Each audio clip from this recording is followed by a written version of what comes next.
playoff, quello più lungo, più estenuante, dove solo una squadra riuscirà a salire in Serie D. Cross al centro basso che filtra, poi la conclusione di Corda, vantaggio immediato della Leonfortese, da sinistra a destra il cross basso di Russo, il piattone mancino di Corda che non lascia scampo a Federico De Luca. Allora 1-0 per la Leonfortese, subito passa in vantaggio squadra biancoverde, neanche 10 minuti all'inizio, si mette benissimo.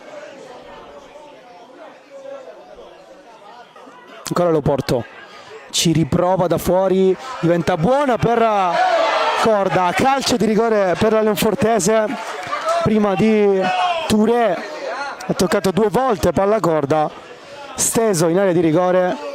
Allora chance addirittura per raddoppiare per la Leonfortese al 15° minuto del primo tempo.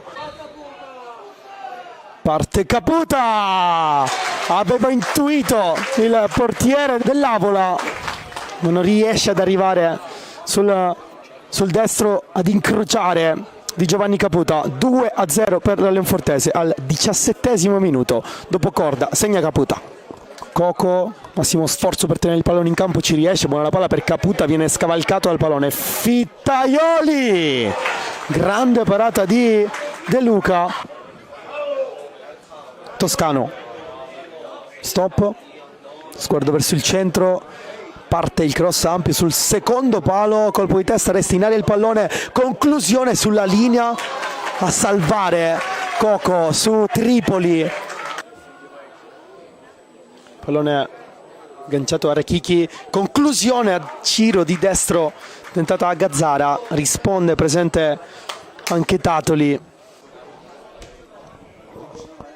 Tripoli mette giù, deve girarsi, ne ha troppi davanti, poi fa una giocata super per Lizio, entra in aria, già indietro, resta lì per Tripoli, grandissima parata di Tatoli, ancora decisivo il portiere della Leonfortese.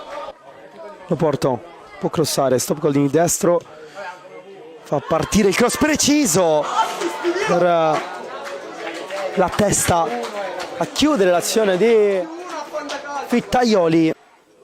Fittaioli per Russo, centralmente passa, conclusione a giro di Russo, grandissima risposta di De Luca, avrebbe meritato il gol. 3 di recupero dunque assegnati, già sono iniziati da qualche secondo, forse si recupereranno dopo, però cambia poco. Cross, passa, colpo di testa ancora, Tatoli super ad evitare il gol del 2-1. Ramella, cross che passa, il colpo di testa che in questo caso aveva lasciato Tatoli immobile, sbaglia l'Avola, finisce qui la partita, si salva la Leonfortese senza passare dai play-out, non era mai successo nelle ultime 2 partecipazioni per la squadra biancoverde. Una salvezza che è arrivata come era giusto che fosse per quanto fatto nel corso dell'anno, e adesso è giusto che se la godano. Io vi ringrazio per l'attenzione, ringrazio McGinn per la regia. Un saluto da Fausto Signorelli.